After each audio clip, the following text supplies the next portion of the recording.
маълумот дар бораи хурмое ки мову шумо ҳангоми ифтор кардан истеъмол мекунем. Ассалому алайкум тамошобинони азиз, аз шумо хоҳиш мекунем ки ин видеоролики фоиданоки моро ба ёру дӯстони худ расонед, то бохабар шаванд, зеро хубиро паҳн кардан баробари ӯ корро кардан аст. Барои паҳн гардидани наворҳои мо дар зери навор лайк гузоред, иншоалло ба фоидаи мову шумо ҳаст.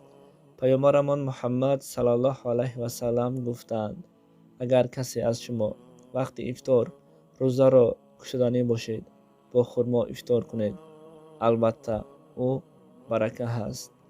агар хурмо ёфта натавонед, бо об рӯза кушоед, зеро об поккунанда ҳаст.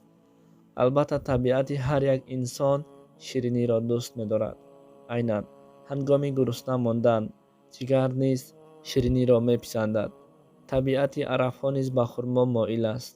хурмо дар вақти муносиб тановул карда шавад, баракат меорад. дар ҳар кори набӣ саллаллоҳу алайҳи ва саллам ҳикмате ҳаст. дар ин ифтори имрӯза тановул кардани хурмо ҳам бениҳоят зиёд ҳадисро дар бар мегирад, айнан аз ҷиҳати тиб.